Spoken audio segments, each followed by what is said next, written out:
my dick still look. Okay, I've got a question for you guys.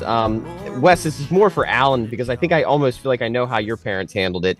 Alan, how did your parents handle like your late nights, like when you were in high school? Did you have to bullshit them? How did you get away with it? Did they care? Did you? I mean, because Wes, I guess that's a whole different conversation for you because we were at your house, like so they knew what you were fucking up to. You know what I mean? But Alan, like, did you have to bullshit your parents? So, did they buy it? Alan, you had two older brothers who I think kind of paved the way for you to, right?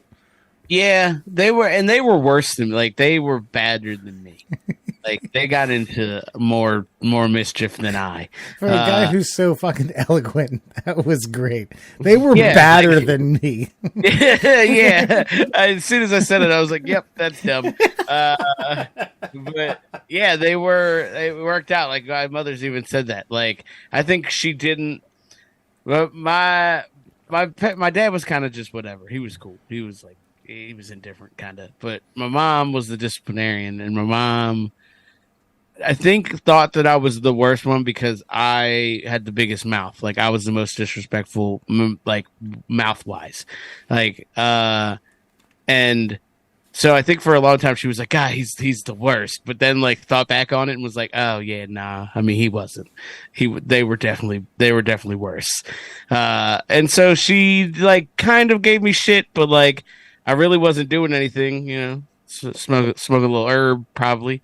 But that was about it back then, you know, maybe in my later years, maybe cracked into a little bit of the Popov, you know, with your 7-Eleven cranberry juices. But yeah, like I didn't get into that much trouble. So like she would give me shit and like, I would come home stoned and she'd be like, God, you're stoned. And I'd be like, you're crazy. I don't know what you're talking about. Just Shaggy defend. Every single time. I think so the question was how did they deal with your late nights? I guess that's it. You came back. Yeah, no, they kind of gave me shit, but like not really. Like there was not much. I was safe. I came home. I didn't get arrested. I fucking they gave me shit, but they didn't really care. Like it wasn't. And I guess I got a bigger pass than the other two. They got it worse than me. From what I hear. I was just, of course. Yeah. Are you hearing it from them? Yeah. Well, even my mother said it, but like, and they're probably right. I didn't get whooped on as much. My mother was old. I've described this to other people. Like, but your parents old by the time, like, I'm 11 and 13 years younger than my two older brothers. So by the time they got to me, my mom was world weary. She was like, I'm not chasing your ass and whooping your ass. And like, yeah, it was just like, it was what it was at that point in time. So yeah, like I said, she gave me shit and she'd be like, where were you? Why are you out all times of night? I'm like, I'm just chilling, man. Leave me alone. I'm home, ain't I? I'm good. Leave me alone. Trying to eat all of this food in this fucking refrigerator right now. I've never didn't even know we had a crisper section. Shit, that's beautiful. Yeah, I was just taking like whole pitchers of iced tea downstairs into the basement where the room was like, I'm gonna take this. Peace. Yeah. To piggyback off of what he said, Murr, you know this full well. I mean, you're best friends with my brother, older brother. So Dewey got caught in so many lies that he set the table so easily. You know what I mean? This guy just got constantly fucking just one weekend after another. And he would never let the dust settle. He got caught and they were like, oh yeah, I'm just going over to so-and-so's house. But he wouldn't even be in the car. And my parents would be like, he's not going over there, is he? I don't think so. No.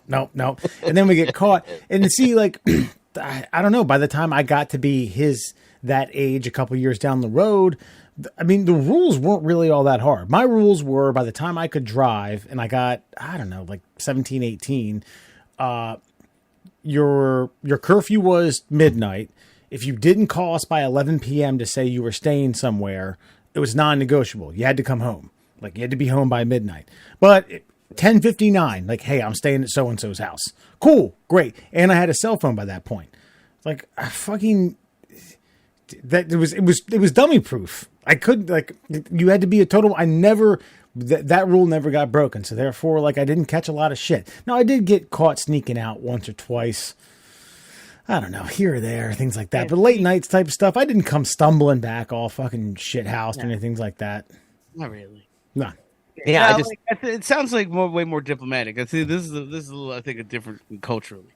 Like my house it's more like a work release prison camp kind of thing. You know what I mean? Like, you can go out and do stuff. Don't be fucking around while you're out though, because you got to come back. We'll fuck you up. We'll throw you in the fucking gulag. But like, y'all had like some rigidity and some like you had to there was a checkpoint. I didn't have a checkpoint. I didn't have to call. And that was kind of a touch point. She'd be like, "Motherfucker, you don't call," and I'm like, "Yeah, I'm stoned. Leave me alone. I'm chilling. Relax." So yeah, I don't know. It's interesting. Now that I think back on it, because I haven't been asked that question in forever. And my best buddy's crib was literally at the top of our street. So if I wasn't in my home, I was probably there. Yeah, being down the street we were in a car smoking blunts. Right. Being down the street helps. Yeah. Like it was, if nothing was gonna happen, like I was just, like I said, I was decent. I wasn't bad. I'd just be hanging out. And the reason I brought it up is for whatever reason I was reminiscing about the foxhole being in your basement and getting fucking jazzed up, and I just remember thinking they're two different worlds though, because I had to go home, but you were already there for the most part, and your parents were upstairs. Sometimes in the later years, your dad would even join us after we were all of age. Yeah. But they knew what was going on down there. But all the bullshit lies I had to tell my parents or just not tell them anything. And I just remember my mom confronting me one time, especially before the foxhole, when I was hanging out with Ref and Tan. You calling these people by aliases on the fly always sucks. Ref and Thon. Got it. Cool. You're hanging out with Indonesian dudes in Cecil County. Fair enough. My Asian friends, Ref and Tan. I just remember stumbling into the house. It was 3 a.m. I go into my room and I see my parents' light turn on. I hear footsteps in the hallway, and then I hear them turn around, go back in the room, and I see the lights go back off. And then the next morning, Mom was like, "What are you up to last night?" And this was the best part, though. It's the only time she ever asked me, and I told her the exact truth, but I just told it in a sarcastic fucking voice. I was like, well, first we met up with Ref's sister, who's 25, is a liquor store, but we made sure we went to Rising Sun, so it was far enough away that nobody recognized us. And she bought us a couple handle bottles of Jim Beam liquor, whiskey, Mom. And then we went to some seedy little trailer park where we bought some marijuana, and then we smoked it all in the back of Ref's Cadillac and drank whiskey, and then we went to the porno shop and stocked up. And then we just drove around all night, just hitting bumps on back roads. And then we ended up home at 3 a.m. She's like, "Okay, fine, Mr. Smarty Pants. Just next time, let us know when you're going to be out that late." I'm just like, holy shit. She fucking totally fell for it. I used to do that too. It used to piss her off more than it sounds like it did to your mom. But yeah, I did a lot of the same thing too. Mine was we were at the pool hall though. And we were fucking just at the pool hall. the one on the block adjacent? What? The pool hall for me? No. Okay. Yeah, I mean once, but no, not really. All right. There was one out Route 40, heading towards Ellicott City, called the Blue Jay. Okay. It's fucking seedy. And we used to go to that one. We would hang out there, it would be all of our cars. It would be the whole little crew of homeboys, and we'd be kind of in and out because as each of us showed up, we would most likely just round up a group of us and then go on a blunt ride. And then somebody else would be in a straight game, a straight game of straight pool that they've been playing for the last 6 hours with some degenerate fucking 60-year-old for $500. That's the kind of shit we used to get into, was just random ass shit. Right. And fucking making Mama Celeste pizzas at a pool hall at 2 a.m. in the toaster oven. You could literally, it was a cash fucking, you would put cash in this little bucket and take a Mama Celeste pizza out of deep freezer and put it in a fucking toaster oven.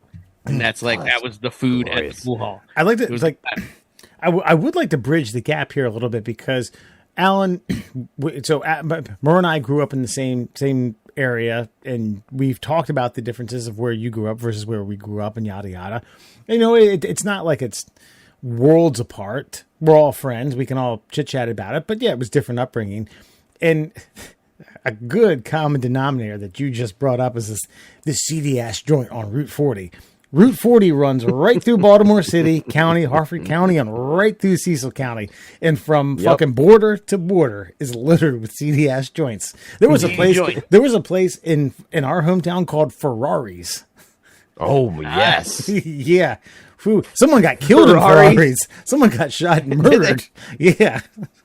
The last time I went to Ferraris was with your brother.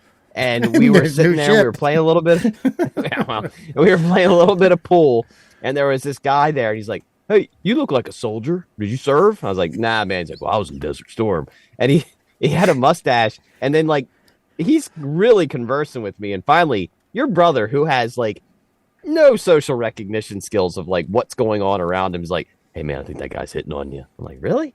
And then finally, like, yeah, this guy's like propositioning me, and I don't even realize it through a game of pool. Just like. Gay soldier picking up on a guy at Ferraris. I'm like, oh yeah, I guess I could have told by the mustache. Hey man, you look like you served. Like, oh man, you're like looking down at your arms. Like, nah, but thanks, man. Yeah. I've been working out. I've been getting jacked lately. Why? You want to fire these guns? Oh yeah. Shit.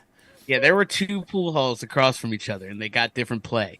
It was like one was for like the degenerate gambling. And it was very Color of Money. If you've ever seen the Color of Money, yes. Fucking, Paul Newman, Tom Cruise. I know you have, sir. But yeah, so it's very Color of Money. If you don't get the reference, check it out. And fucking the other one was like a more hip, fucking like you took the ladies there. You know what I'm saying? Like there was music playing, and it was like fucking Rock and Bowl, but for billiards. Okay, if that makes sense. Whereas the other one was where someone gets stabbed in a back room. Yeah. Fucking real quick. Can I ask, and these were across the street from one another on Route 40? Literally across the street from one another. Okay. Now, this is going to be like a pyramid of questions. Was there ever an instance where someone just wasn't welcome at one of them and then just kind of had to mosey across from east to west on Route 40 to go to the other joint? Yeah, absolutely. The reason I ask is because go ahead. Yeah, well, I was gonna say, so the hip one was like cool, but when you walked in and there was a fucking little like lounge area with some seats, and like I don't know why I was there if somebody was eating a fucking hot dog, like eating in. It was fucking strange. But anyway, you walk up and you do your counter shit, and then there's all the tables that over to the right. But over to the left, there was a closed door with Chinese symbols on it. That fucking things that went in and out of there seemed very fucking suspect.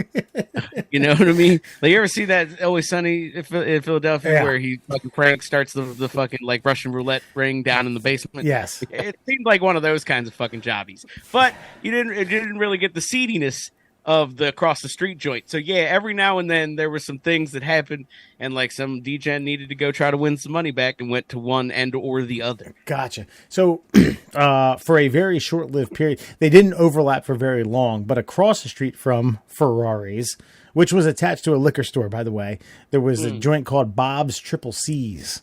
And it's not, it wasn't spelled triple C's. It was actually just 3 C's with EES.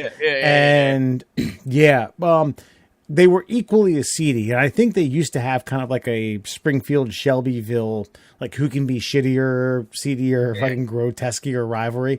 But if you were in one joint and you saw someone come like stumble in, rest assured, they probably just got kicked out of one joint. They're like, all right, well, I'll walk across Route 40. Mind you, this is like 2 lanes with a relatively sizable medium. Someone got hit. Someone got hit and flipped over and lived. Someone got hit and undercut and did a double somersault. A fucking Dominique Dawes, whoever. I'm trying to. Triple Lundy, and then kind of like did an army crawl. Probably had a mustache and was looking for somebody. So no. Never none of that. There was definitely like a stabbing, I believe, at the Blue Jay. But like I said, there was some fucking high money shits that went on there every now and then. The other one was kind of okay. He was just, it was just somewhere to fucking be instead of not being in your home at the age of like 15 to fucking 17, 18. Oh, you guys went to the Blue Jay at 17. Yeah, well, that could get crested into like our early 20s, but yeah, we were there as degenerate teenagers. Wow, and they served you. It was a thing. Because I just looked up the Blue Jay in Ellicott City and I didn't see anything on Google. No, it is defunct now. It does not exist anymore. I believe it's in Ashley's Furniture. In case you need yourself a living room set, you can fucking go check it out. But yeah, it does not exist anymore. Yeah, I saw Blue Jay Electric in Catonsville. No. That's about the best I can get. Let me see if I can find any nostalgic pictures. Christ. Wow. Well, middle class souls, everyone. Murr, Allen, and Foxman. If you have any good stories about degenerate bars, and Murr, you can concur. I mean, if you just track that, Northeast, but once you got into the Elkton area and then on into into Newark, Glasgow area, yeah, they got some seedy shits right on Route 40. Oh yeah, no. The thing is like all the bars we went to were, with the exception of the Rendezvous, which is like the most upstanding bar, which really wasn't that upstanding if you really break it all down. The bar set pretty high there, yeah. Yeah, like they were all bad. The ones I went to, Rendezvous, Beachcomber, Ferraris. I went to Triple C's one time. No, we never really got hassled. Gracetown Inn. Havre de Grace. Jesus Christ, that was like my home away from home for like 3 years, right? And that was the seediest bar. The cops like staked that place out, like waiting for something bad to happen. And while we were there, nothing bad ever really did happen. Yeah, it was except for arguing over darts or something like that. Yeah, yeah. Although that's about it. And yeah. Actually, Dewey's band opened there one night, or no, they performed there one night. And Alan, you'll appreciate this. Magic Mike, a defunct friend of ours who went by Magic Mike, aka it was an alias, a rap name, and he convinced the band, the Mau Mau's at the time, to hey, I've written a few bars. Can I open up and rap for y'all as like an opening act? And they're like, yeah. And mind you, Magic Mike was white, and the populace of the bar was about 25% African American, and he was dropping the N-word pretty liberally. Wow. Yeah. You ain't Eminem, bro. He never did that. Yeah. So it was the Blue Jay Q Club, sorry. And the VIP Billiards. They're both now closed on Route 40. Wow. Shocker. Wow. Yeah. Good times. Probably because of COVID. Yeah. No, that's definitely what it was. By the way, Wes, you'll appreciate this. I remember taking Dewey into the Beachcomber for like the first time, and of age any which way. And Dewey walked in looking like Dewey, and it was like fucking record scratch. Yeah. Wearing Docksiders, jeans too tight, a flannel shirt with his fucking sleeves like rolled up to his forearms. Like, oh boy, boys, we got one to string up later tonight. Ooh, pinball. Shit. Did I already introduce ourselves, right? Middle Class Souls Morale. Yes, you did. All right. Everyone, you all know that we love a good conspiracy theory. We love talking about them. We love debating them. We love just picking them, prodding them, figuring out all the nuances. maybe making a cult. Yeah, that's right. So have we talked about the birds are faked or fake conspiracy theory? I thought we did. I think we brought it up, but I don't think any of us realized how deep these guys are into the game. So the conspiracy goes that all birds at this point are faked, and they are government robots to spy on us. So the U.S. Sun, and I wasn't sure if this was like bullshit the way it worked, but okay. So Fighting Lunacy with Lunacy held a huge protest in New York City to the tune of I think was it 2,000 people in attendance. And again, we've talked about, I couldn't host something that would bring 2,000 people. Nothing. No. So Washington, this was in Washington Square in New York City. According to the flyer advertising the event, the protest was to demonstrate bird drone surveillance. So, but then again, one of the spokespeople for the group, Peter McIndoe, smells like Alto, 24-year-old behind the Gen Z conspiracy movement, spoke to CBS earlier this year about lunacy of it all.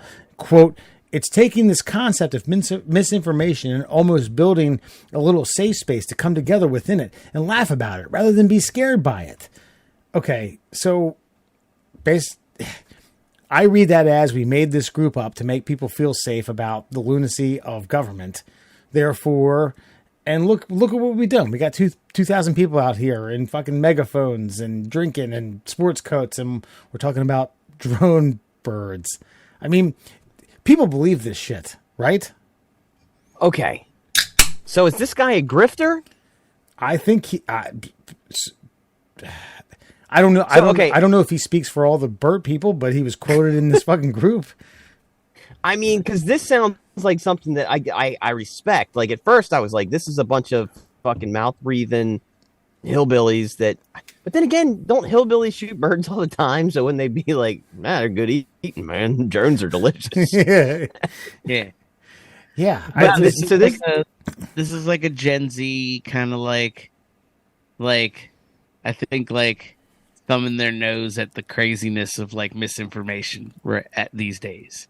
You know what I mean? So I guess it probably is a grift at this point to some extent, but it's like a lighthearted one.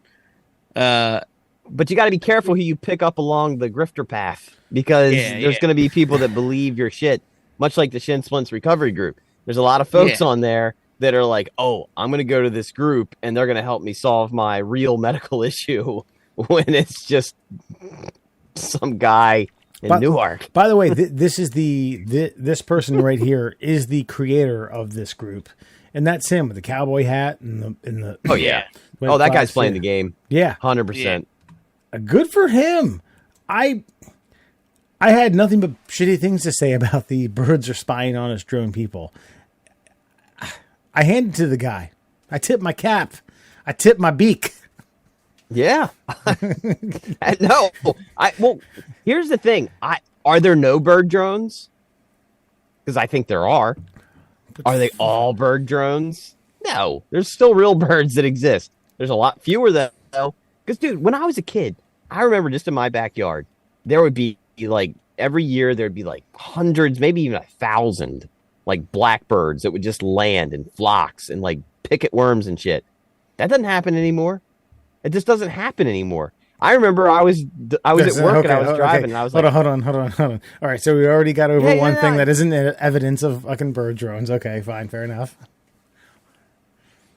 Well, what I'm saying is there is definitely a lot less birds in the sky than there used to be. I think that's probably a fact. Maybe they just. I'm not saying that Maybe just picture fucking your yard clean. Maybe there's no worms there anymore. When was the last time you saw like an abundance of birds? You know, matter of fact, I've never ever thought about it. I don't know. When was the last time? I don't know. When's the last time I had a double ring turd? I don't know. That's kind of a weird thing to say. Yeah, if you've ever had one, I mean, that's something. Yeah, how do you do that? Listen, hold on. I feel like I'm being attacked here. I'm not saying that birds are fake. I'm not a part of the group. No, you just said that there are some drone birds. You're telling me that with all the technology that we have and the ability to spy on foreign countries and the ability to put computers in our pockets, that there's not a DARPA robot out there that looks like a bird and flies like a bird that's not a bird. See, you like to base your theory off of you're telling me it couldn't happen. I prefer evidence. You have none. So therefore, at this point, I've seen some of those Boston Dynamics robots, and I've seen like versions that are bird-like. They don't look like birds when I've seen them. They look like little robots that can fly. They don't look like birds, but I'm like, we're not far. The next step is like literally like, hey, let's glue some feathers on this fucker and set it free. Like that's the next step. Like, so if that next step happened, which I believe it could very well have happened, I'm not saying that. I'm just saying there could be bird drones, but I'm not saying that all birds are drones. All right, you've backtracked. That's fine. Sure. Alan, I feel like you see what Wes is doing to me. This is how I feel you do to me. So I want to see where you stand and see if I have a teammate. He believes. Alan probably believes a tenth of the fucking sky is littered with fucking like. Oh! Look at that wing pattern. It's different. Yeah, they're all drones, man. You didn't know that? Yeah. Come on, bro. There hasn't been a real bird since like 1981. You know what? On my rooftop deck, when I first moved to Federal Hill, I had some General Tso's chicken, and I threw a carrot to a pigeon, and he didn't eat it. I found that to be very suspicious. It would have short-circuited his insides. Because we all know drone pigeons prefer chickpeas. Dude, had a whole Johnny Five situation. I don't even know what my point was at all. It was not about defending the bird drone people. Right. I think what you you were saying is, hold on, I think I have it. That you have to be careful about who you pick up. There's some people who along the Grifter Road, you have to be wary of who you pick up. I think it's okay to make the claim that some birds might be drones. Right. I don't think you can make the claim that all birds are drones, because once you do that, the people that believe that all birds are drones are not necessarily the people you want to be joining your team. Because eventually what's going to happen is you're going to have some sort of like meet and greet event, and someone's going to be like, shake your hand, like, I really respect what you do. Like, yeah, man, I get it. I appreciate it. No. Between you and me, I get it. Like, yeah, man, let go of my fucking hand. Don't tell me it's real. It's not real. Tell me it's fucking real, man. I think that's why he eventually came out and was like, look, this is just bullshit, guys. Like, it's not like it's very well known that this is shenanigans, but he just plays along with it. It's like a big old marketing. Well, it's a big old marketing campaign, basically. I think that's the thing, is I don't think it's very well known that this is shenanigans. I think that might be part of the problem. Is like that he's admitting, like on national TV, like, yeah, look, I know I'm full of shit. I hope you guys realize I'm not a crazy man. These people believe it, so I'm gonna play along.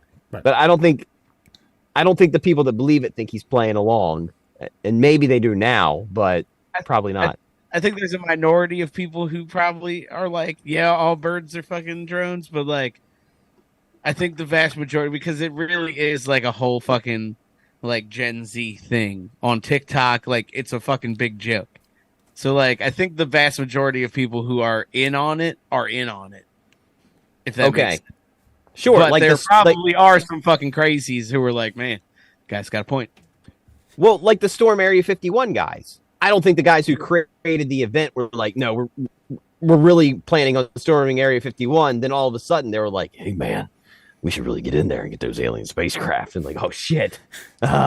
Before you know it, fucking 4,000 people show up to Roswell, New Mexico. Yeah. Yeah. Yes. And then you've got to be the voice of reason. Like, guys, let's not do the Nuturo run or whatever the fuck it's called towards the fucking gates. Naruto. They're going to fucking mow us down. Yeah. Let's not do that. Like, I get it. This is fun. We're all on the same page. We don't trust the government. We think they're telling us lies. That guy gets on the megaphone and encourages people not to do it. And like, nope, government got to him. Government got to him. Yep. Yeah, like this. Like I'm reading an article on it, like casually here, and it was like the guy was like, yeah, we've been like going to protests, and like where protests and counter protesters meet, they just fucking like get all up in it and just start fucking chanting "birds aren't real." And it just uses the fucking, like, hatred that, like, a lot of these people are fucking coming to these protests with. Well, and, like, yeah. So I think it's all good-hearted. You're right. There's probably some assholes that are going to fucking make this weird. But, like, I think, generally speaking, it's all in good fun. So the good fun is to be counterintuitive to legitimate conspiracy groups. Well, like, yeah, the whole point of, like, him starting it was, like, just to point out the absurdity in kind of like the political discourse and the fucking like where we've gone kind of as a country. And it's like a big exercise and experiment in like misinformation and fucking like media literacy. Right. Is more like what the whole giant like overarching point of it is like, I know we're dumb, but can we please, folks, America, come on, guys. It's like a giant America, like, please. Now we've gone over the drone bird anatomy, right? No, we should though. Hold on, I'm almost certain we have done this. I'm well versed in bird law, not bird medicine. So like, camera, microphone, wireless antenna, speaker, CPU, of course, where the heart is. Yeah, necessary. Battery, and then induction charging coil. I like that. Yeah, and the ref, let's see here. We got the GPS. Yeah, get antenna. that drone field guide. It looks like there's all types. We need to know all types of drones up in the top left. Here. Oh, is that an ad? Oh yeah, no, that's a legitimate drone. No, up in the left. Oh, black. Over here, all the way over here to the left. Yeah. There he is. Pigeon, bluebird, seagull. What's it? So we got urban surveillance. So here, pigeon. blow it up. Hit this. Go scroll. Let's see right below it. This big one. Yeah. Drone field guide. Gotcha. So pigeons, urban surveillance, bluebird, retina scanner, seagull, coastal surveillance, vulture, public sanitation, owl, night surveillance, hummingbird, attack drone, hawk, regional alpha, sparrow, general surveillance, and then goose, recreational surveillance. Jesus, we got it. I'm gonna buy a few. I've bought some stuff off of I have to T-Public. get a fucking drone field guide. Hey, it's only $14. If you that's a classic tea. If you want the tri blend, it's $22. Oh, of course, fair. is I'll pay superior. a little extra for the tri blend. Yeah. Okay. God damn it. I do this to myself all the time. I'm going to do it right now. What would you call a artificial duck that you put in the water to attract other ducks? Be a decoy. Yeah. And is a decoy not just another... Is that not like another name for a drone? A drone duck that's trying to... that has a task and a purpose to attract other ducks? I don't think there's this in it. Here's the deal, man. I think if you get anything close to what right now, you say like, oh, it couldn't exist right now. I think if you put them together, let's just say a pigeon, okay, something that has very distinctive kind of like head movements and they look all weird and goofy and things like that. It'd almost be like Steve-O and Ryan Dunn putting on a fucking zebra outfit, prancing around, getting attacked by fucking. That's what that would look like. It would just be like. Yeah, no, I'm not disagreeing with you. It would look like animatronics from the 1980s. You're not wrong. Right. But if you needed something to be in the area for a discreet conversation that wasn't supposed to be heard, that's a good option. Like Sure. as long as you're not like out there trying to feed it, you might get away with it being there for the purpose it needs to serve. I'm just saying, I believe that there's a fucking drone bird that has been developed by DARPA in some capacity. Right. I'm not saying all the goddamn birds in the sky are this particular DARPA technology. I'm just saying that this guy convinced 2,000 people that that's the God's honest truth, and I respect him for it. Don't sell yourself short. That's just 2,000 people who showed up in New York City to an event. Yes. I mean, yeah, that doesn't mean that it's the believers. Now, what I see the movie version of this is like, okay, we're gonna fly it up in the windowsill. Bird lands. There we go. All right, open up the microphones. All right, they're talking. All right, initiate bird mannerisms.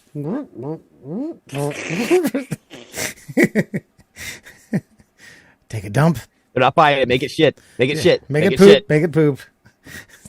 Then someone bats it away. So around this time, 2 years ago, we recorded one of my favorite segments and bits from the Middle Class Holes. This here is This Week in Middle Class Holes History, where we dissected a very sexual, a very latent, very controversial scandal in the great state of Alaska, where the mayor of Anchorage, Mr. Ethan Berkowitz, had sexual relations with a ABC/CBS. I think it was Fox, ABC Fox. ABC Fox. So that's how Anchorage/Alaska is. They merge networks. Correspondent Maria Athens. So he had a sexual relation with her, and then she left a very fucking violent, authoritative, and threatening voicemail for him. This here is Maria Athens, Ethan Berkowitz, mayor of Anchorage, sex scandal. This Week in Middle Class Holes History from 2020. Give us a little skinny on the shit that's going down up at the... I don't even know what Alaska is. Alaska is the 50th state? I don't even know. I think Alaska came after Hawaii, and we bought it from Russia for like $12 million, which is a steal, because I think we pump out like $12 million of oil in like a week right now. We were like, yeah, give us that oil. I want to say it's called the New Frontier State. But anyway, the brass of the biggest town in there is caught up in a little bit of a scandal. Yeah, this is this is perfect Alaskan politics. I'm just going to read the story from USA Today. The mayor of Alaska's largest city submitted his resignation Tuesday night, 4 days after an anchorwoman at a local television station threatened to report he had posted nude photos of himself on a website. Ethan Berkowitz. Oh, man, I can't take these names. Ethan Berkowitz. Oh, Berkowitz. Yeah. Isn't that like one of the, yeah. Right, you betcha. One of the famous serial killers. Ethan Berkowitz admittedly denied her allegations, adamantly denied her allegations, but on Monday admitted that he had an inappropriate relationship with Maria Athens, the anchor at the Fox ABC combined station in Anchorage. Quote, "It is with profound sadness and humility that I resign as mayor of the municipality of Anchorage," he said in a statement. The saga that has been the buzz of Anchorage started when Athens posted a video on her Facebook page Friday, the same day the station barred her from the station. In the video, she claimed that she would break a story that night, claiming Berkowitz posted nude photos to an underage website. Okay. Wesley? Yeah, you betcha. Here we are. Hello there, Maria Athens from Fox ABC CW Newsnet National Alaska. Breaking news, according to reliable sources, Anchorage Mayor Ethan Berkowitz has his male genitalia posted on an underage girl's website. Coming up tonight, Fox 4 News at 9, ABC News at 10, CW News at 12:30, and Newsnet National for sure will cover this. You heard it here first. Like Howard Dean should come in there at the end. She later also posted what she said was a photo of the mayor's nude backside. Berkowitz's office immediately denied the unsubstantiated allegation. A day later, Anchorage police said that they and the FBI investigated and found no evidence of criminal conduct. She also went on to, I think this audio just kind of speaks for itself. There's a lot of fun language in there that I'd rather her say than me. So good. Coming at you. Ethan, it's Maria Athens from Fox ABC CW Newsnet National Alaska. I just learned through my Emmy Award-winning journalism, you're also a pedophile in, like, little girls and children. And there's a website. I'm so fucking exposing you. I'm going to get an Emmy. So you either turn yourself in, kill yourself, or do what you need to do. I will personally kill you and Mara Kimmel, my goddamn self, you Jewish piece of living fucking shit. You have met your match, motherfucker. You have met your motherfucking match.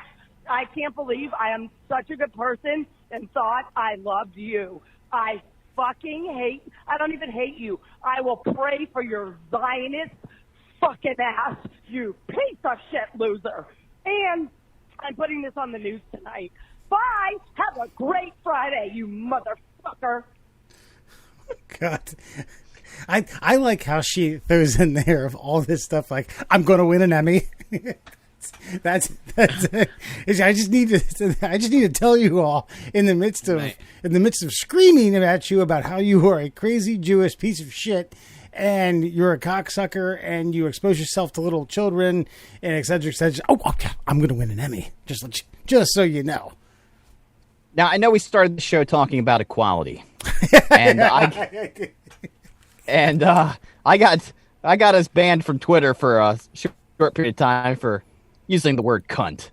Has there ever been the personification of the word more than what we just saw and listened to right there?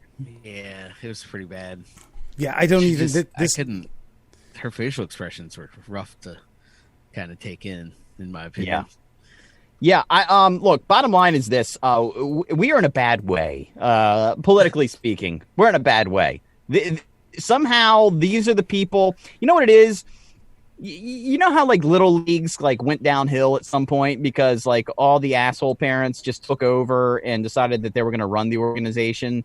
I feel like that's what's happened with America. Just the people that really wanted to do it more than they should want to do it ended up doing it, and this is where we are. And I'm talking about people that are in the media, people that are in office. They're all just really scummy. And I don't know how to like take it. So I wondered when I read this why Mayor Berkowitz of the great city of was it Anchorage? Yeah, sorry. I was going to say Juneau there for a minute. Why he would decide to put his hee into a crazy like that. But then I saw this picture. I get it.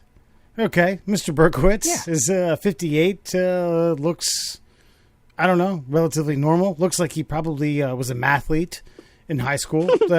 and perhaps, and I get it. Miss Athens is 41, attractive. Shoo-wee, man. Mr. Berkowitz, I hope you learned your fucking lesson, pal. Maybe you did, maybe you didn't, but good God. No, he didn't? No, he didn't learn his lesson. What do you mean he didn't learn his lesson? He fucking resigned from the goddamn, as mayor of the city, and he's probably going to get divorced by his fucking wife. Didn't learn his lesson. He has no choice but to resign. And I guarantee you that all of this was orchestrated by her. Now, I'm not saying that he's not a scumbag for cheating on his wife and banging up on her and all that jazz. She's going to win an Emmy, just so you know.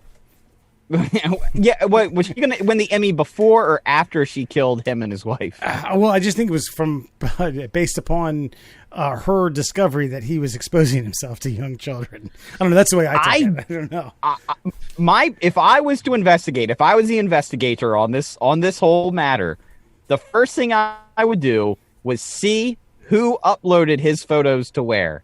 Because I guarantee, I got a sneaking suspicion that she had the nude photos and she's the one that uploaded them to the underage sites or sent them to underage girls just to make sure that he was completely and totally buried. And it doesn't even matter if the story's true or not. It just has to initially be true before investigation. The guy's political career is done for now.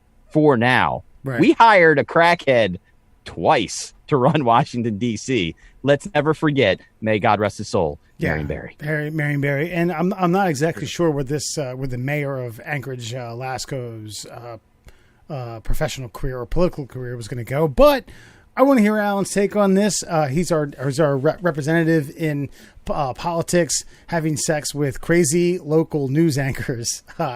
He's our expert in this. So let's hear it. The resident political sex scandal correspondent here at the Middle Classholes. So, I think he fucked up. That's my formal. It's my formal diagnosis. I think he really fucked up. I mean, he cheated on his wife. That's usually bad. That's usually not a good thing. And then he did it with the news anchor, who I think, as we had discussed a little earlier, with the media in general, is just a little wacky, and the people who are in it are just a little wacky. Mm-hmm. So you should have stayed away. I get it. The red lipstick really got you. It really got you, buddy. But you fucked up. So okay. I mean, we watched her. We heard a clip of her, and we watched her talk there for, I don't know what it would seem like. It was about a minute. It seemed like an eternity. Mm-hmm. I think it takes a reasonable, rational man about literally 15 seconds to understand, wow, yep, can't fuck with that. What do you think this guy's train of thought was? Wow, I'm the mayor of Anchorage. I can fuck with that. The mayor of fucking Anchorage, man. You know the fuck I am? I'm fucking something Berkowitz because I didn't hear his first name. Ethan. Oh, fuck, what a shitty name. You're in the most backwoods political arena that exists in America. Yeah. Okay. You're in like America Junior, off in the middle of nowhere. Just to give you an idea of how bare bones basic this news organization she works for is, it's both an ABC and Fox affiliate. Okay. Yeah. So 2 competing affiliates in one umbrella, which very rarely happens except in the most rural areas humanly possible. She has press credentials, so there's a reason for her to spend a lot of time with him. She is Alaska hot, and he's not going to do any better, and I can guarantee his wife doesn't look like her. So he's got a reason to talk to her all the time. She's got a reason to have access to him all the time. They both have a mutual beneficial relationship outside of, penises and vaginas. She can give him good press coverage, and he can give her, political dicking. So the hot lead. And so I would like to know what soured this relationship. Like he definitely fucked somebody else. I guarantee it was something. It was probably something like, I think I just really love my wife. Yeah. It was probably something super innocuous like that. She wanted him to leave his wife for her. Yeah. Yeah, in my opinion. That's fair. I mean, that's like, fair. I'm not it's either that or the fucking new weather girl. Just, I don't know. We got to check this fucking weird-ass double affiliate shit. This Fox, they might have hired themselves a new weather girl. Fox ABC Anchorage. And, the mayor of Anchorage don't play around. And what's going to get a semi-hot reporter out of Alaska faster than burying a politician in a political underage girl sex scandal? That's her angle. Yeah. He's wrong, but she's insane. Yeah. So does this guy run for political office anywhere anymore? Ever? No. Nah. Does she? I don't know. It depends. I think Alaska's pretty fucking out there. Right. I watched a couple shows on Discovery Channel about people that live up. So I think if you go further north, he could probably get one of those podunk towns up there that just like hunt seal like two months a year. Gonna run an Eskimo village. Yeah, like they fucking like catch whitefish and salmon. They like go seal hunting, and they get themselves like one moose, and that's it. Good to go. He'll be our alpaca trainer at the new joint in the facility. Does this springboard her career? Even though what we saw was legit ape shit. Springboards it to Juno. I'm pretty sure that the threat of murder and anti-Semitic language is pretty much going to bury your rural Alaska media career. I think that might be the death knell. What was the quote? You Jewish piece of shit cocksucker. I'm gonna find it. Motherfucking shit, I believe, or something along those lines. You piece of. I'm gonna win an Emmy. Jewish shit. I mean, at least she kept the ish on. She went with. I can't get over that. I think it's so great that in the midst of that fucking tirade, she said, "I'm gonna win an Emmy." Honestly, she might, until she threatened to kill him and his wife. I feel like, there was a chance. And by the way, here's the best part. There was a chance of winning an Emmy. If she could have kept her shit together, if she could have kept her fucking cool just a little bit, the story itself may have won her a local Emmy for taking down a politician. But she allowed herself to get way too raged up. Oh, wait. Hold on. Okay, go ahead. While you're searching, wait, you also think that her rage, her anti-Semitic act, and then her also falsely accusing him of like exposing himself to underage children, that the latter being a hang up and her winning an Emmy? The exposing himself and uploading himself to the internet. Okay, I'm talking just bare bones facts here. Yeah. Cheating on his wife. Yeah. nude photos on the internet, la. If she had just gone with the story, then yes, she probably could have won herself a local enemy. Yeah. Enemy. As soon as she, pardon the pun, inserted herself into the story, that's where she lost all of it. If she could have like kept her cool and just reported the facts, even if she was a part of the story, because she could have been like, how do I know these facts are true? Because he was sticking his dick in me for the last 6 months. Yeah. Chet, back to you. You know, like that could have got, because she would have taken down the mayor of a major American city, and that would have won her an Emmy. But no, she had to get too fired up. Yeah. This is the best part. Athens was arrested later Friday after trespassing in the television studio. She allegedly accosted the station manager, who charging documents identify as her boyfriend, and was arrested by police. Yeah. Damn. And when you say she would have won an Emmy or potentially been nominated for one if she had kept her cool, based upon the the video and the sound clip that we saw, there's nothing that rings anywhere near keeping this woman's cool. I think that's just pretty much steady line crazy from wake up to going to bed. 100%. Constant string of nut job. But hey, Mr. Ethan Berkowitz, I hope it was worth it. I hope you have some spank bank material for the next, 10 years. Maybe it'll work out while you're fishing for salmon in the fucking Puget Sound next year. So I did a little bit of follow up on this. Okay. I haven't really figured out so he resigned as mayor. He's gone back to private sector business. She's no longer, shocker, she's no longer a correspondent for any network. I haven't really figured out if there was much legal ramifications or anything at all like that, but she didn't win that Emmy, as she promised 3 times in that voicemail. She didn't. Son of a bitch. She didn't get the Emmy. She said, "I'm going to win an Emmy." Didn't she call him like a Jew or something? Yeah. What does she say in there? I can't. Yeah, Jewish bastard. Yeah, you don't usually get awarded after saying stuff like that. Yeah, because of course they control the Emmys, obviously. I won't go that far, but it was you were alluding. I mean, laying it on pretty thick. Yeah, it had nothing to do with her work. It was the threatening and the anti-Semitic threats. That's right. Yeah, you Jewish bastard. And then of course, that was the old like, you've never met anyone like me. You've done it in for yourself. Yeah. And then Alan, what did you say? It was like, I'm the mayor of Anchorage. You know who you're fucking with? You know who you're fucking with, bitch?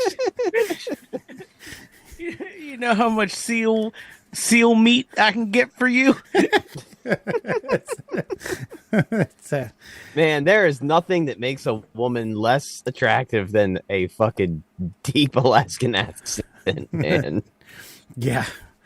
And would you? I was actually dissecting that bit a little bit more, and where you were like, "This is like American Junior."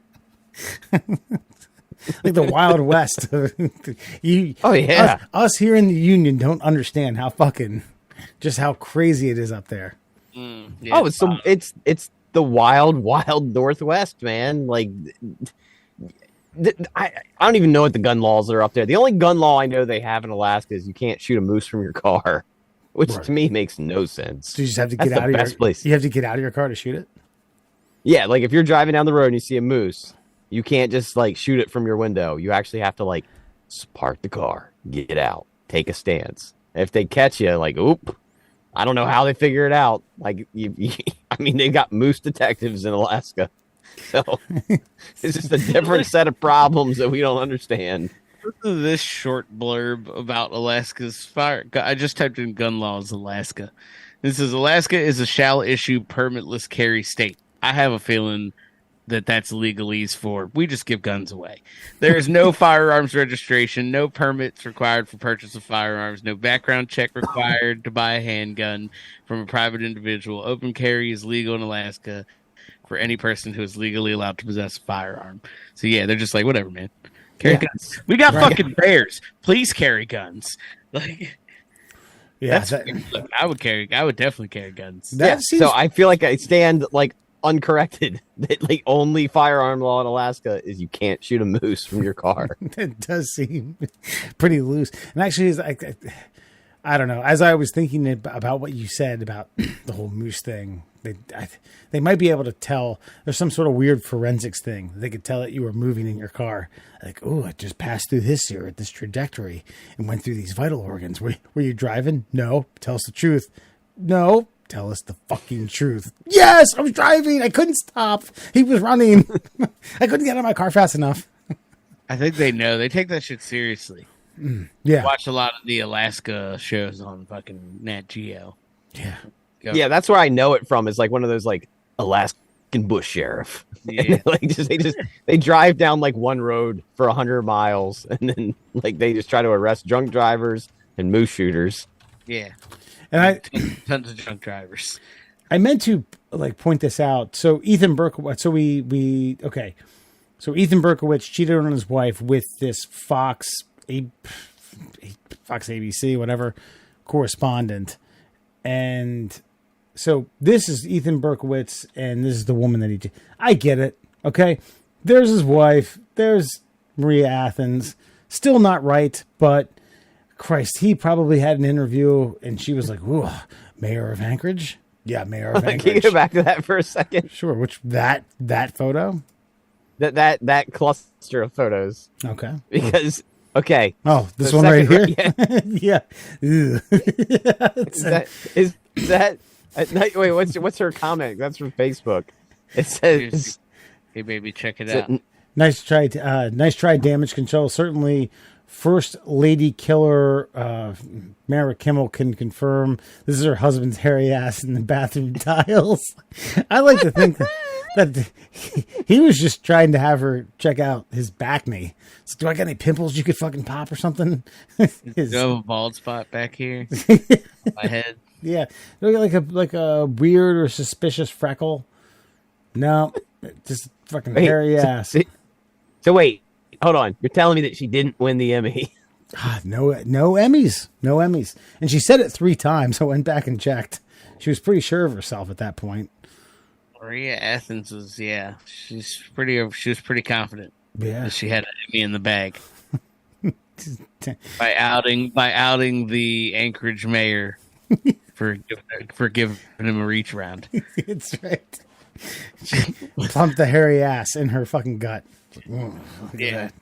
Yeah. All right. I always love when they post those like revenge like nude photos like that because it's like, wait, but you went the rest of the way with that body. Yeah. You got said- sent this, and we're like, smash this, Dude, please. you shamed it, although the idea was you were smitten by the fact that this guy was the overlord of, I don't know, 40,000 people. Right?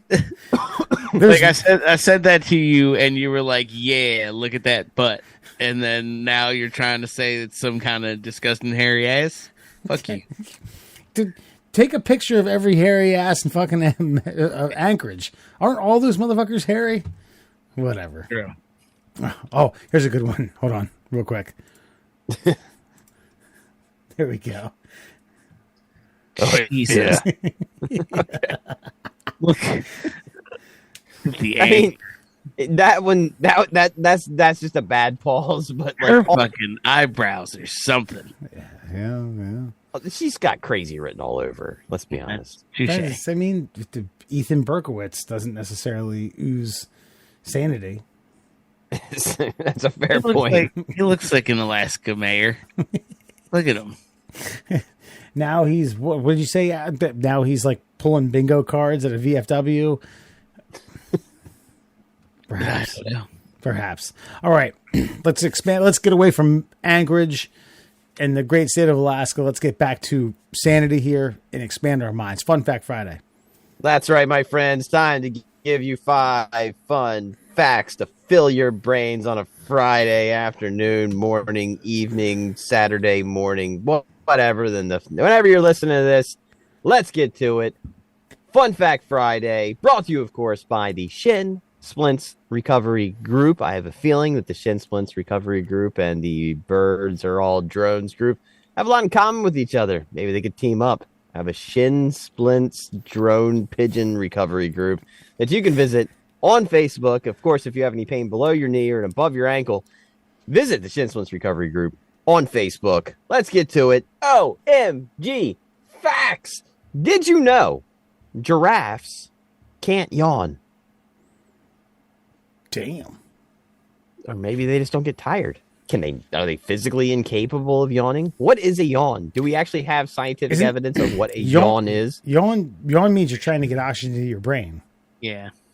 Yeah, you're tired, and your body wants you to lay down in order to obtain the necessary oxygen. Yeah, there are other reasons too, but yes, that's one of them.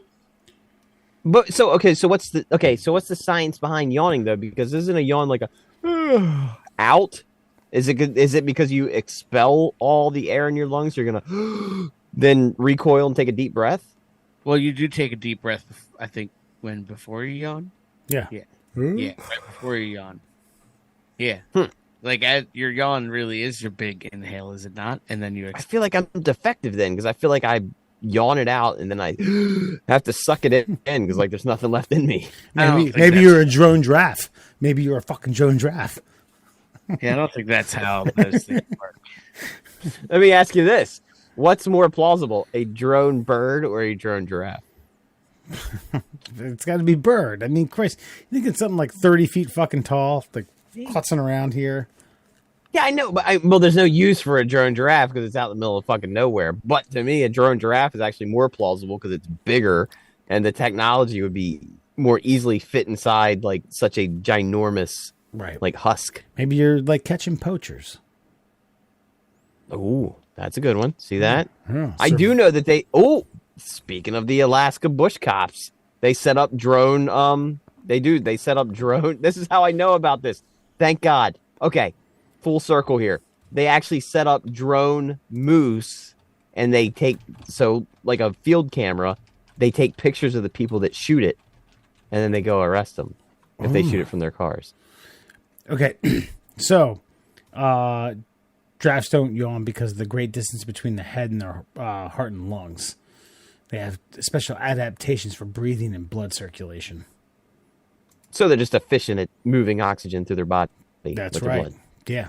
And you know what I mean? Those long neck suckers. Have you ever seen it like Maria Athens? Yeah, I know. Have you ever seen a good YouTube video of them back kicking a lion? No, I mean, but it's the same kind of semi concept with like a horse or a zebra, except fucking 4,000 pounds more. And when lions get desperate, they'll fucking go after everything and anything. They don't not necessarily succeed, but there's been a few where I saw one the other day where this lion's bottom canine was fucking dangling because of a giraffe's fucking bite. Getting kicked? Yeah. Don't fuck with that thing, man. But no, what's fascinating to me is watching them fight, where like they like slam their fucking like little nubs into each other on their heads, wing those fucking necks around like a battle mace. Yeah, it's all for mating, man. Their heads are heavy as shit. All for hitting them giraffe skins.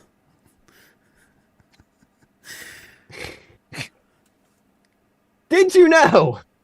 From one giant redwood or sequoia, it would be possible to build 60 average-sized houses. Jesus. That's crazy. Cut them down. Let's build more. I mean, it's just if they didn't take 1,000 years to grow. Dude, like, you ever seen, I mean, I know you guys have, but like the pictures of those guys out in like the forest, like back in the day, like just feel like just just like raging boners. Like, look at that tree. I wonder if we can cut her down. And it's like 15 guys with axes swinging for like 12 hours in a day. It's just like, holy shit. What'd you do at work today, babe? I cut down a tree. Single tree. My hands are blistered to death. Look, that probably took more than a day. Yeah. You probably, well, maybe. I mean, but we're pretty efficient. I mean, if you had like a whole crew of guys, but again, it's just one tree. You know, you have 15 guys swinging an axe for 12 hours. You could probably take one down, but then to mill that thing, like, what do you do? Especially back then when like your biggest advancement was a steam shovel, where you had to literally like fill a piece of steel up with like water and coal to like even maneuver something like that. That's wild, man. The first loggers might spend more than a week of chopping with only an axe to fall a giant redwood. Holy and large trees often shattered upon impact. Wow. Do you imagine how many fuckers died doing dumb shit like that? Not even dumb shit, but I mean, I can call it dumb shit now, but it wasn't dumb shit then. It was life or death. Yep. Yeah, but think about how many like sexy ass like hot tubs were made out of like redwood back in the 70s. Yeah. Now you got me going. Now I'm liking it. Gotta thank those pioneers for all those late 70s orgies, man. So crazy. Did you know a violin contains 70 different pieces of wood? Not from the same redwoods that were chopped down. No, I don't know. I don't think that means like different like species of wood, but I think like it takes 70 different like cuts of wood to like slap that magnificent sounding motherfucker together. I was going to say, I mean, no, I didn't know that, but now that I think about it and how beautiful a violin is, why does it? Okay, so I mean, listen, violin, the sounds, someone who can play it really well, it's beautiful. Why do you think something like a viola is an ugly stepsister to that? What's a viola? Is it smaller violin? Yeah, smaller.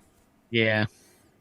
Just because it doesn't have the wide range of sound. Like a violin can get like high pitched enough to where like a viola can get even higher, but at that point it's like, okay, what are you doing? You showing off? You showing off with your high pitched shit? No, fuck you. Right. So like the violin gets like high enough, even though it's still low in comparison to where it's still beautiful. Yeah. But it can also go high, like lower. At that range. So yeah. It's the other way around, but yeah, I get what you're saying. Yeah. That. Violins get higher. Violas get lower. Dude, violas get was it Lil Jon? Get low, get low, get low. To the window, to the viola wall. Till the sweat drops down these 18 different and violas woods. are bigger, not smaller. It's okay. The opposite of everything, basically, that we were just saying. Gotcha. Oh yeah, that just seems lame. Like imagine being like, I play in the San Francisco Symphony Orchestra. Yeah, what do you play? Viola. What's that? It's like a bigger violin. Can you play violin? Well, I mean, Failed. maybe. I know the notes, not as good. Did you know the blood and the famous shower scene in Hitchcock's Psycho was in fact Hershey's chocolate syrup? I did not know that. Crazy. I would have guessed it would have been some sort of like pig blood or something like that. Well, it's just it was black and white, and so that showed up more drastically. So Hitchcock was like, "Fuck it, they don't know what it is. Use that shit." So it's just a much more like stark, because like apparently like blood, like you're saying, like pig's blood or whatever, it showed up more gray. So he wanted that like nice contrast on film. More translucent. So on film, that makes sense. Right. You also know that the 1963 classic Birds was mostly drones. It's a Hitchcock movie.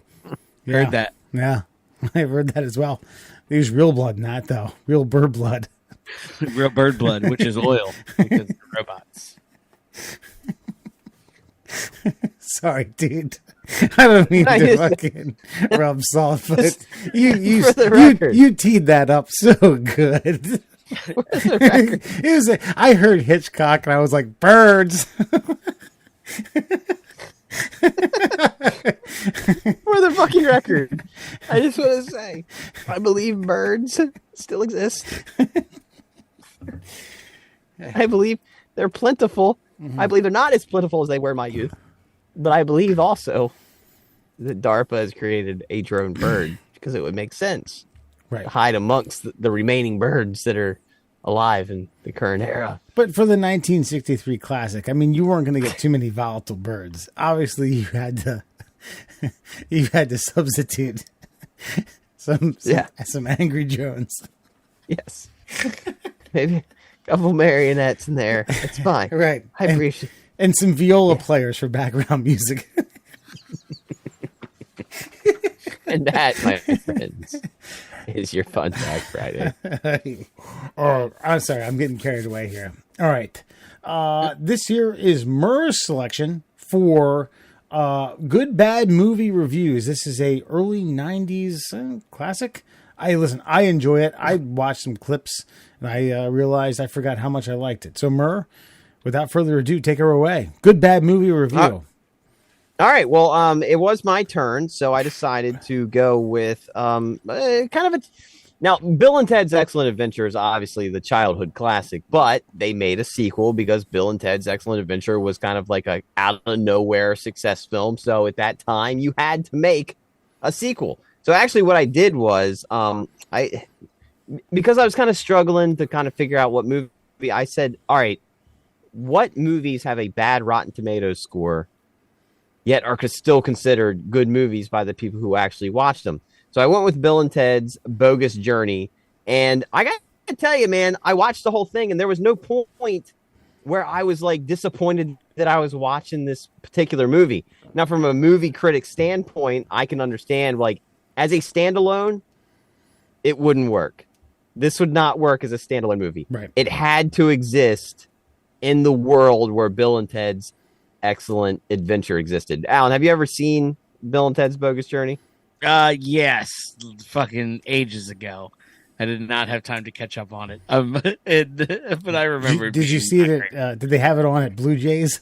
Yeah, most likely on a very tiny little tube TV behind the toaster oven with the Mama Celeste. So let's see here. On Rotten Tomatoes, Bill and Ted's Bogus Journey gets a 56 on the thermometer, and actually also gets a 56 on the audience score. But I got to tell you, man, the brilliance of the movie is, I guess, really just lays in Bill and Ted themselves. It's a testament to Alex Winter, the lesser known of the Bill and Teds, and Keanu Reeves, man. Like, the characters are just so good. I was actually watching it with a critical eye, and I was thinking, like, there's no two other actors that you could replace these characters with, and the movie would work. It's set in a utopian future, of course, where Bill and Ted have saved the world through their music of the Wild Stallions. But there is a villain, of course. And Wes, if I have the share, I would like to... You do? Oh, no, there you go. Go for it. Yeah, I know, but you know I'm fucking dumb here. Nope, How you didn't. I lied. I got it to you now. You go to screen share at the bottom, hit that, and then it should pop up above that and should give you some, options. I gotcha. There we go. Murder All right. said to do that. Yeah. So on the left, and if you're just listening, you're screwed. But if you're not and you're actually watching the video here, on the left is actually the villain from Bill and Ted's Excellent Adventure. And if you notice on the right, there's another man who's a real man. His name is Klaus Schwab. And Klaus Schwab is actually the man who invented the World Economic Forum. Now, much like the gentleman to the left, who's the villain in Bill and Ted's Bogus Journey, he wants to change the world. He's a tyrannical militant, and he wants to change society by reprogramming the social fabric, much like Klaus Schwab wants to do with the World Economic Forum. But if you'll also notice that Klaus Schwab also has a striking resemblance to none other than Darth Vader, another man who wants to change society by reprogramming its social fabric. Jesus. which I found to be very telling. It resonates with this current era that we reside in right now. Yeah. So, with that said, it has a very compelling storyline. It makes sense. The Klaus Schwab of the story is going to be sending 2 robot Bill and Teds back to the current era to kill Bill and Ted so they can't create the music that then changes the world. Again, it's a goofy movie. Yeah. It can't stand on its own. But the love of the characters drives the storyline, and they have the balls to actually kill Bill and Ted. Within the first 30 minutes, they throw Bill and Ted off a fucking cliff. I was going to say, one of my favorite bits from that movie is when they beat Death in games. They beat him in Twister. They beat him in, was it checkers or chess? And a few other things. Well, that's what I was going to get to. It's clever. The stupidity of Bill and Ted adds to the appeal of the movie because Death gives them this very just like disheartening, fucking bleak fucking challenge. You may challenge me, but if you lose, you stay in purgatory forever. And then they challenge him to Battleship. And then they challenge him to fucking Twister. It was a 2 out of 3, 2 out of 5. Yeah. And they turn Death into a character in and of himself. So you may be a king or a little street sweeper, but sooner or later you have to dance with the Reaper. I remember that. And Death befriends them. It becomes goofy. And by that point, though, you're fully like engrossed in the storyline. No matter how stupid it is, no matter how obnoxious it is, it's dumb. And they also don't shy away from the fact that the plot is exactly the same as the first movie. It's just instead of traveling through time, they travel to heaven and hell, and they go to heaven to find the guys that are then going to take them back to the present, right, to defeat their evil robot counterparts. And of course, you have George Carlin in there, who's one of my favorite comedians of all time. So I just yes, they convinced this guy who again was trying to reprogram society through the social fabric of their mentality. Yes, yes. Rufus. He signed on for this quote unquote lame, extra piece to the Bill and Ted's Excellent Adventure. He was down with it. I know he needed some money. I know he owed people a few dollars here and there. But again, the movie works if you liked Bill and Ted's Excellent Adventure. If you didn't watch that movie, the movie makes no sense at all whatsoever, but it is a pleasurable experience. And if you haven't visited it in quite some time, I do recommend it. It is a good, bad movie. Yeah. Alan's going to watch it. Yeah, I mean, I'll check it out again, maybe. Probably not. It sounds fucking terrible. I'm telling you, though, yes, Alan, it is terrible.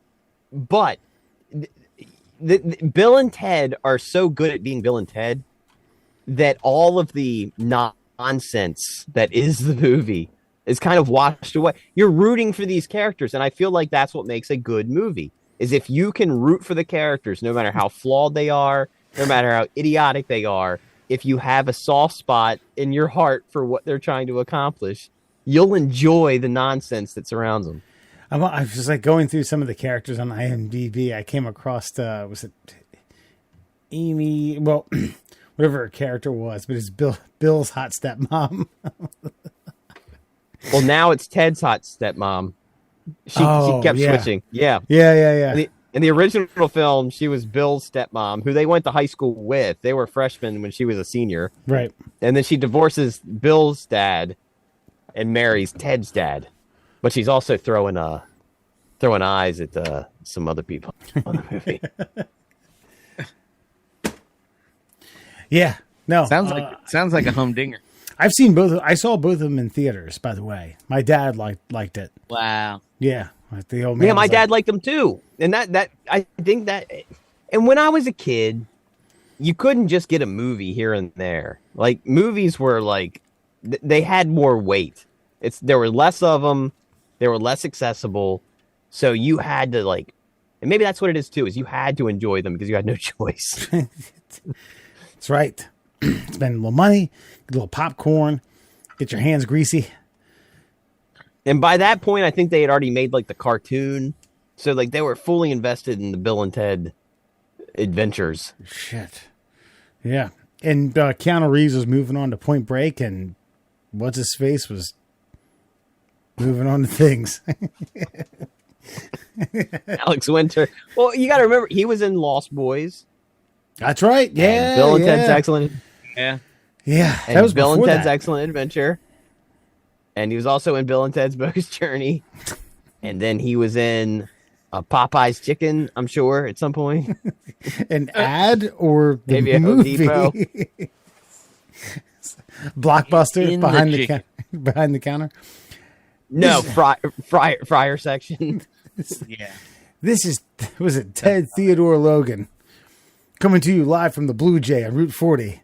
Shit is popping off here. Yeah. And listen, Get your shanks out. tell all the kiddos and the kidettes in the greater Ellicott City, Arbutus, and Catonsville area why this is a safe place and where you can catch the middle class holes. Alan. Because it's safe because it has Mama Celeste pizzas and a cigarette machine. So you don't even have to leave to get your smokes. You can just pop $7 into a vending machine and out comes a pack of Marlboro Red 100s like some Kit Kat. Oh, America in its heyday. Good times. But yeah, so you can find us, as always, on all your favorite social media platforms. We're at MDL Classholes on Instagram and Twitter. We're the Middle Class Holes on Facebook and TikTok. And, of course, for your listening pleasures, please check us out on Spotify, Google Podcasts, and Apple Podcasts. Guys, do we have any emails? Tickle our tummies, gmail.com? Nothing? No, we're good. We didn't get any coupons or nothing? We should just start. I'm going to just start signing this up for stuff. And go to like fucking a new retail store and they're like, hey, do you want to sign up? Yeah, tickle our tummies. gmail.com. Send us Coles bucks. That's please. right. I may just start putting that for my regular email address. Hey, you gonna sign up for this? Boom, yeah. You should put it on your resume. Yeah. Tickle our tummies. Actually, I'll hit up the Jehovah's Witness guy again. Be like, look. And then all three of us get to answer any important emails. Doesn't matter what it is. I might comes into the inbox. Whoever sees it first, just reply. I'll text the Jehovah's Witness guy from last week, and say, listen, I don't prefer phone call. I prefer email. Please email us at tickleourtummies@gmail.com. Please do that. Then the listeners can can generate a response. Figure it out. Yeah. Okay. I like it. All right. It's a plan. All right. Well, shit. Hey, we didn't even touch on it this week. Happy Halloween, everyone. It's going to be coming up in a few days. Yeah. Get out there. Dress as the fucking, dress as Death from Bill and Ted's Bogus Journey. That would be a great costume. Walk around with a fucking pickaxe. Yeah. Hold on. Let me look this up real quick. God. Sigh. Sorry, I was looking at Amy Stotch hot pics on fucking Bill and Ted. Yeah, here we go. Perfecto. That's an easy costume. Get yourself some white. I mean, you're kind of you could take it down. You could be Powder from the movie Powder. From the movie Powder. Is this Murr? Is this where he's all excited to go to heaven? Yeah, they're in heaven, and at this point, they're getting ready to mug some guy, and Bill and Ted are getting ready to face the pearly gates and have to explain themselves, and then they mug a guy. They mug three people. Gotcha. It's actually a good movie. I think it's a good movie. Don't watch it sober. Don't do that to yourself. I didn't plan on But half wasted. It's a good brainless movie. Yeah, I mean, look, the Halloween costume could be, I'm Death. What's Death? From Bill and Ted's Bogus Journey. Yeah. Okay. No, I'm Powder. From what? Powder. It could just be Death from the fucking entire existence of humanity who's believed in death. Yeah. You don't know that. Hey, look.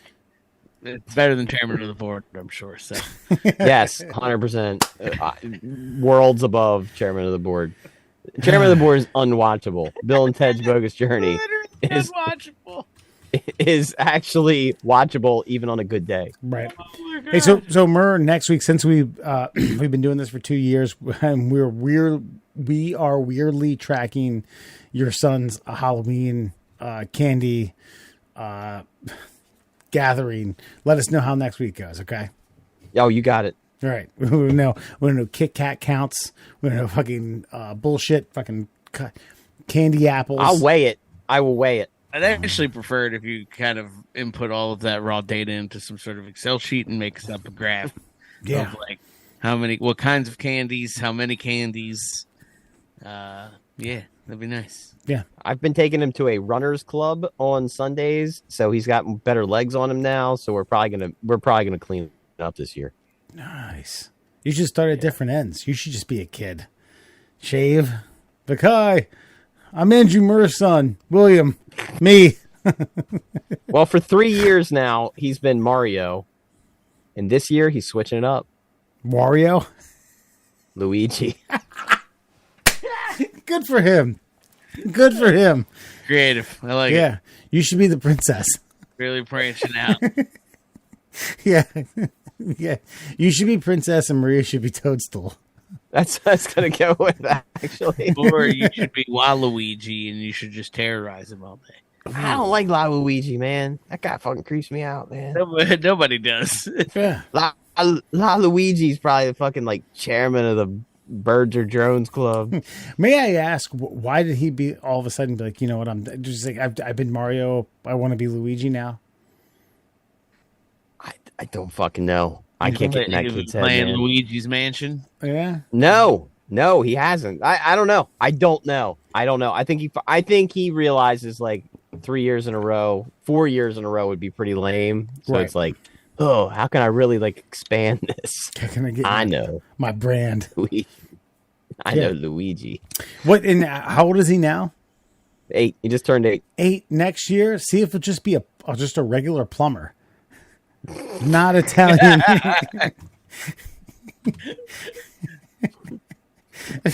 I mean, we'll see. Just give him a tool belt, fucking wrenches. Yeah. Give him a little roll of that tape you put around fucking your shower head. Hey, and I got an idea. When Maria's in the kitchen, like, hey, look, we're gonna figure this out. Just say, hey, walk in there, like, hey, I heard you need your plumbing fixed. Yes, yeah, I was gonna say. I heard you got a blocked up pipe. I think we gotta wait 10 years for that scene.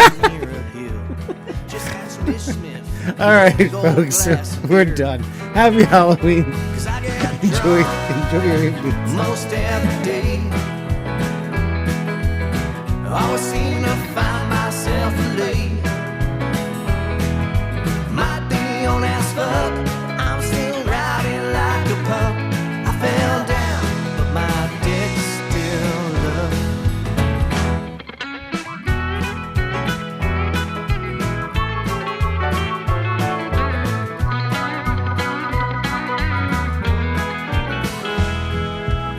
Well, sometimes I may need a hand when I'm just too drunk.